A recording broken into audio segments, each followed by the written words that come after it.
Ça fait une trentaine d'années que je fais du vélo. J'ai fait le pari un peu fou d'aller jusqu'au Cap Nord en vélo, avec une association qui gère ça depuis 7 ans. C'est la 7e fois que c'est organisé. Je suis fanat de longue distance et ça fait 12 ans que je me suis mis au triathlon. Là, le défi, c'était donc de faire les 4000 km, bon, les 4200 quasiment, qui sépare Rovereto en Italie, près du lac de Garde, au Cap Nord, au bout de la Norvège, tout au bout. Donc il y a une gestion du sommeil qui est très importante, mais une gestion de la fatigue, de la nutrition aussi. Je m'étais dit, je pars avec une petite tente et je m'arrête à peu près vers 21h, 22h maximum pour pouvoir faire des pauses assez longues, au moins dormir 5 à 6 heures.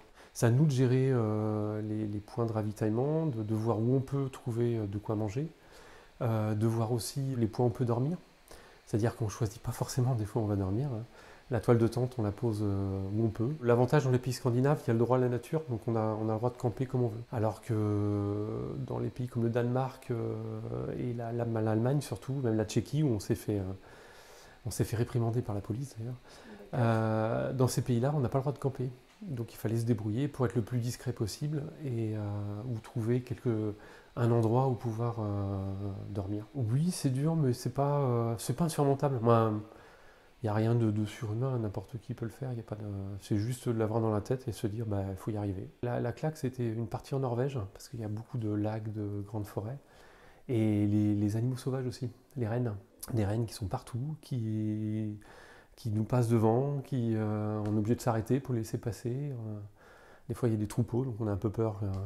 Il y a des élans aussi, donc c'est impressionnant les bois. On rencontre beaucoup de monde, on est tous dans la même galère, ceux qui font la même chose que nous, puis on les voit souvent. Moi j'ai rencontré des Indonésiens, je les ai croisés en Autriche, je les ai retrouvés après au Danemark pour passer le bateau à Roscoff. Et après, je les ai retrouvés aussi tout au bout, au Cap Nord. Ils sont arrivés presque en même temps que moi. Puis on se pose tous les mêmes questions. Quel est le plan pour où aller dormir? Qu'est-ce qu'on peut trouver pour manger? Parce qu'il y a des zones où c'est jusqu'à 50-100 km sans rien trouver. En Allemagne, par exemple, on savait pas trop on savait qu'il y avait des orages qui allaient arriver. Donc on s'est dit, il faut commencer à trouver quelque chose pour dormir. Puis on n'avait rien à manger, c'était un dimanche, donc il n'y avait rien d'ouvert le soir. Et on a vu une fête traditionnelle allemande, donc on s'est incrusté. Et on a fait un peu la fête avec eux, si on veut, et les gens nous ont trouvés tellement sympathiques qu'ils nous ont invités à dormir dans leur caravane. Moi, j'avais toujours rêvé d'aller en Scandinavie, d'aller en Norvège. Faut tenter, on a un rêve, faut le faire, c'est tout.